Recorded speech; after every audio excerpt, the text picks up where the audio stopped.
What does it take to get to the top of a field? We spent some time with some of the top performers in athletics, wildlife photography, and line dancing to find out. No matter what week it is or how many times I've done this, it doesn't get any easier. I'm Matthew Mohan. I put myself in the shoes of a professional at the top of her game, Shanti Pereira, to see what it takes to perform at the highest level.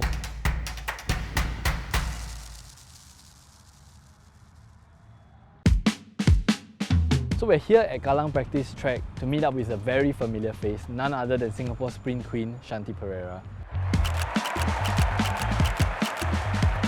So we'll be following Shanti for a week to find out just what it takes to be top in her field.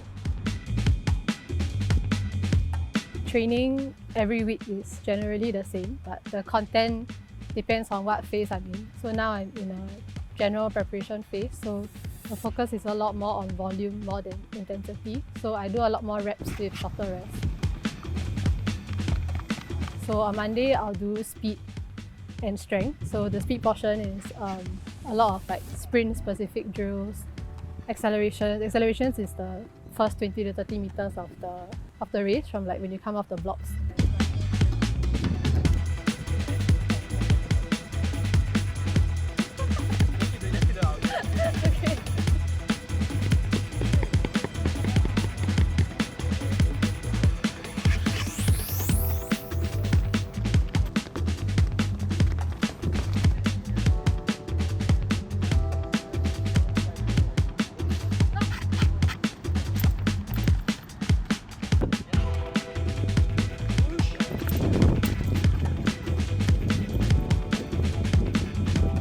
And then we do some top speed training.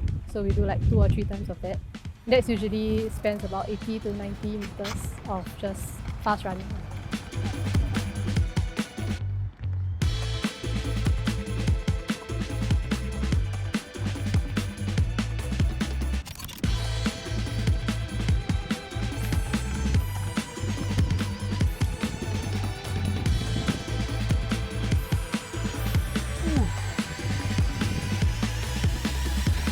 Oh, my lungs.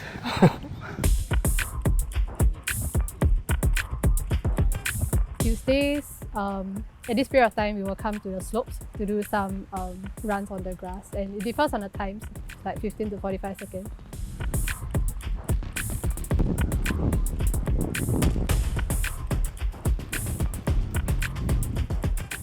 Honestly, not bad. You see? Please catch that on camera. Honestly, not bad. This Shanti Pereira.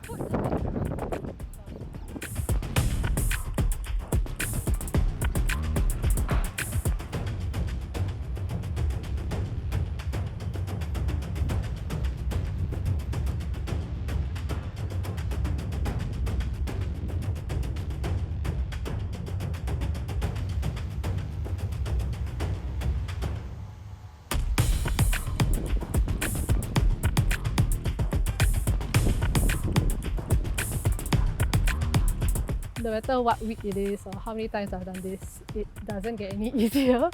I think definitely compared to the very first time I did this, like at the start of the season when I came to the slope for the first time, definitely very different. Like I'm a lot more fitter now. I can attack the reps better, more efficiently. I guess you always want to be able to put your maximum effort no matter what.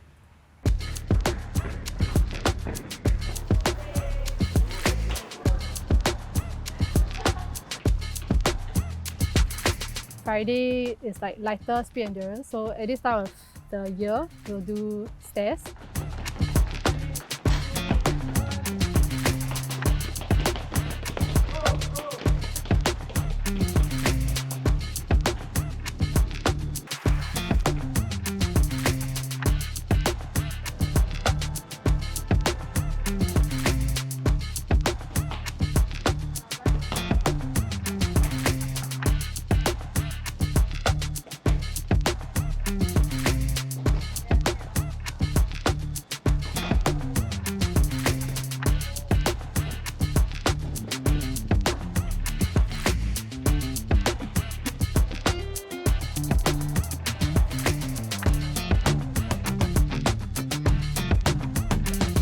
on Saturday it's free and ticket, but now we do that on the track.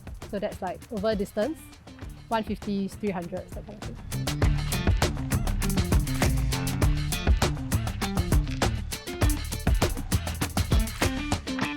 For your own safety, kindly move to the sheltered area. Dear guest, lightning warning system has been activated. For your own safety, kindly move to the sheltered area. Tricky thing about Singapore is that it has a lightning warning, so even if it's raining, you can't use the outdoors because the lightning warning is on, and if it's raining, the floor is too slippery, like the grass will be too slippery. And so I think we just always have to be prepared, like have a plan B. Like, okay, if plan A doesn't work out, let's go to plan B. Plan B doesn't work out, we have a plan C. The lightning warning system stopped after a couple of minutes, and then it was back to training on the track for Shanti and her team.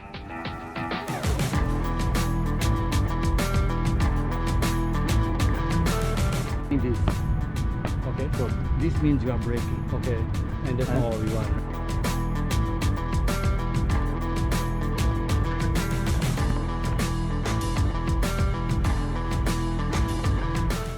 That's the end of an incredibly tough week. We had 5 sessions with Shanti, Monday, Tuesday, Thursday, Friday, Saturday.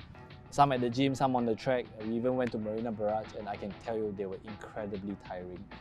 After a number of sessions, I went home really tired. I couldn't even pick up stuff from the floor. That's how painful it was for my body. Matt went through the whole week of training. He did pretty much everything. Yeah, so I think like he tried really hard in all like aspects, which is a great strength, I think. Weaknesses? I'm not gonna say he had any weaknesses lah, because honestly it's hard to follow along with the training because it's so specific, it's so intense also. So all things considered, I think he did very, very well. And I think my coach will say the same. Yeah. My biggest takeaway is the amount of time, effort and detail which goes into each and every training session with Shanti and the coach Louis. And I think that's just what it takes for her to be top of her field. Just by missing a step, it might end up in the hospital. My name is Grace Yeo, and I spent over a month with the Lion Dance troupe at the top of the game, the Singapore Yi-Wei Athletic Association. I wanted to see what it takes to perform at the highest level.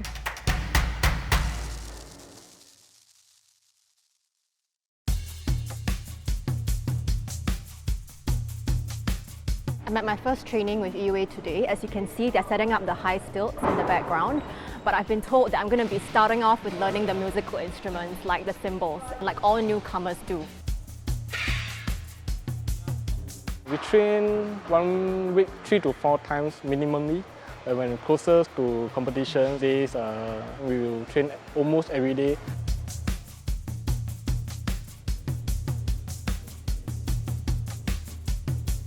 We train mostly on high poles. As you can see behind me, high pole players, they have to train their stamina. We don't train just for competitions. We train for any performance that people invited us in the future. We are ready to go at any time. Morning work, night training, morning work, night training, or everyday life. Our commitment can really show how much we love this lion dance. For the time management have to be very good. In fact, sometimes our partner, our girlfriend, quarrel with us because of this. So also thankful that they are very understanding towards this hobby. At the 2023 Genting World Lion Dance Championship, Yi-Wei beat 35 teams from all over the world to clinch the top spot for the first time in 14 years. Didn't expect to win because for the past 13 Genting competition is always the Malaysia winning. That's why 我们没有放这样大希望，就是跳一个完美的一套就好了。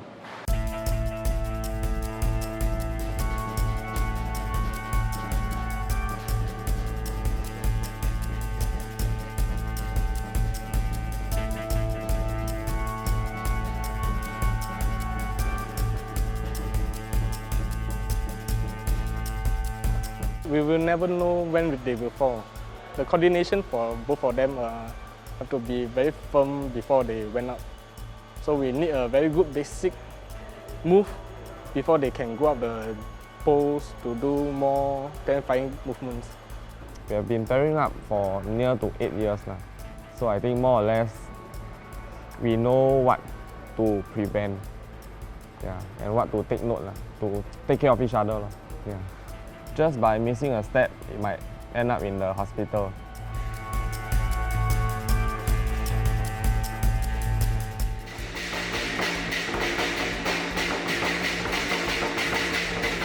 I'm the drummer. I definitely have a standard of my own.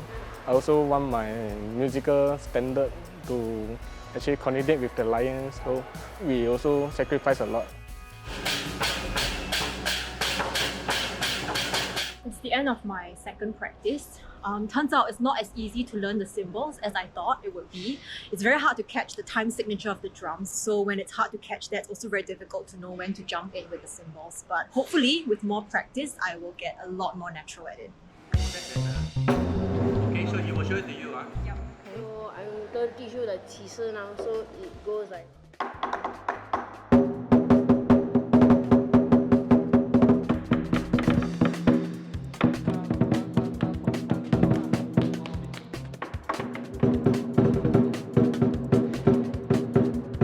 So whenever I pull this thing, right, it engages the high degree.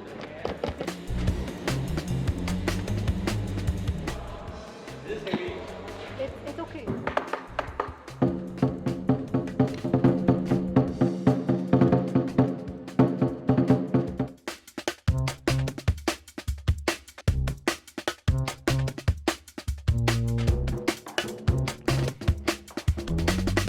I mean, it's like almost like army over here, I guess.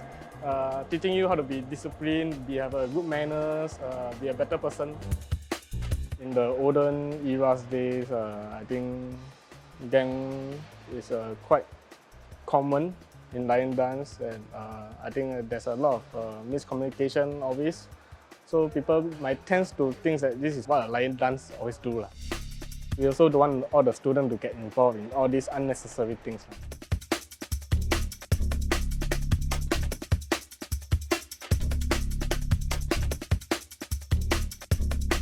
My final training with Yi-Wei today. We're going to wrap up this 1 month social experiment. I finally learned and internalized the beat of the cymbal after 1 month, 3 weeks to be exact. For someone who isn't very musically inclined, I think that's sufficient time. So, if you're a bit more musically inclined, you can probably learn it within 1 week at most. I didn't expect to have so much fun, even though I didn't get on the stilts, but after this month, I have newfound respect for everyone on the drums and the cymbals and the gong. Sometimes you spend days, months, hours in all kind of weather conditions, just for that one powerful image that can tell a great story. I'm Abigail Ng. I put myself in the shoes of a wildlife photographer at the top of his game, Jayaprakash Bojan, to see what it takes to perform at the highest level.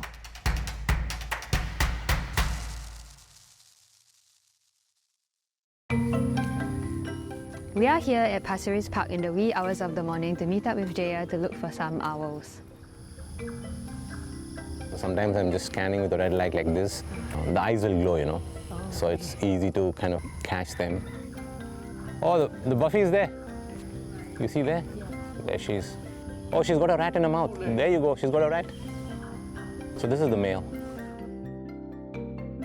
Photographing wildlife is predominantly about 80% of your knowledge on your surroundings, your landscape, your habitat, your subject, your animal behavior. That was probably the more challenging part than the actual science of taking photographs or filming.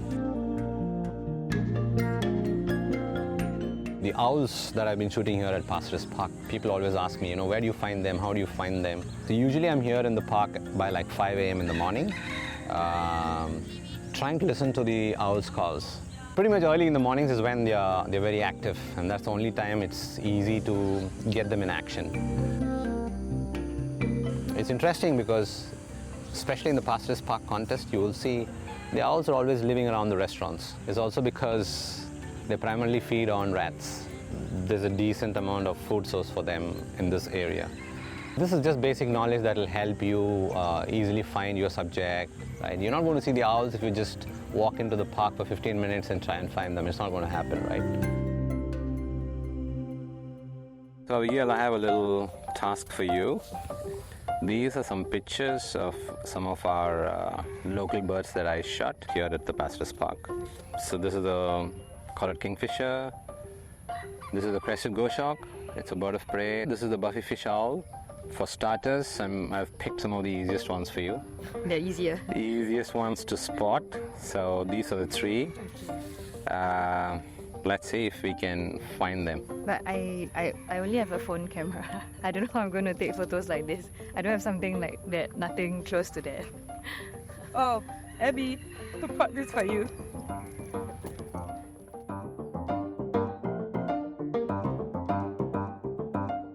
I grew up in the mountains down south in India, surrounded by some amazing wildlife. I had the opportunity to see tigers, elephants, leopards, and all kinds of wildlife around me where I grew up. So me becoming a nature and wildlife photographer was kind of like a natural progression for me. But this is not what I did all my life. So I spent about 19 and a half years on the corporate side. I think somewhere in 2016 is when I said, you know what, I'm done with my desk job. I really wanted to do something that I really care about. So that's when I decided to quit and pursue my passion for nature, wildlife, and traveling.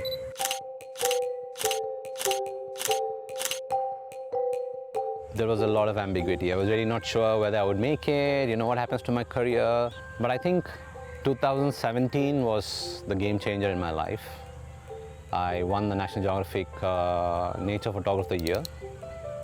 For a photographer, winning a Nat Geo is like winning an Oscar. So that kind of put my career on the fast track.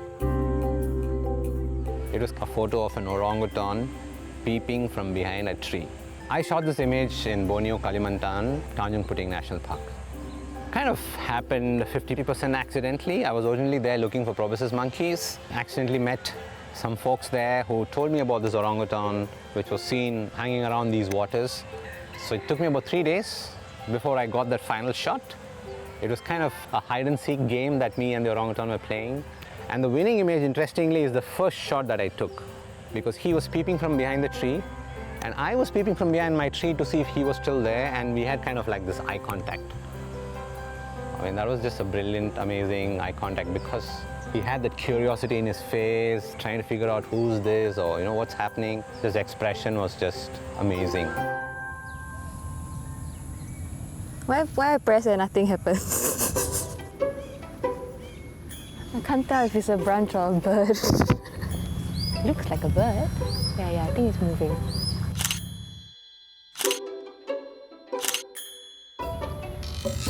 My arms are so tired.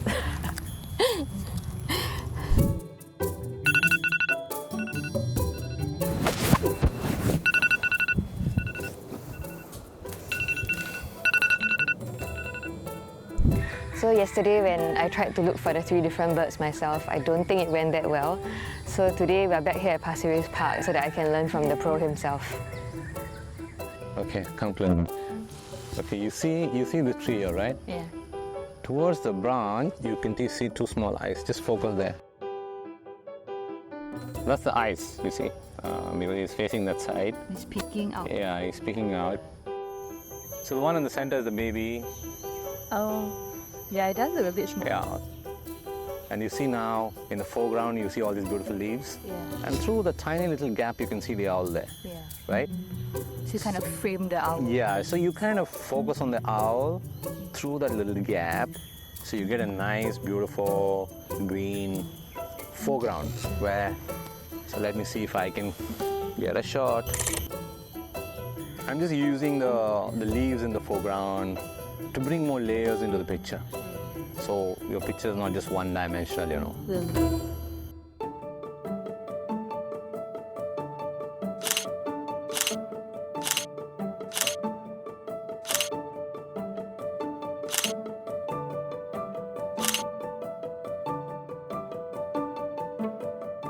A lot of people get carried away when they see my pictures. Sometimes they are like, oh, this guy has a great life, because one day they know I'm in Japan, the next they know I'm in Africa, oh, he's living his life. But it's a lot of hard work. It's a lot of hard work, tough weather conditions, a lot of patience. There have been times when we've spent days and days and weeks and I've come back with like 0 pictures or 0 videos after having spent thousands of dollars, right? Because there's no guarantee with something like wildlife.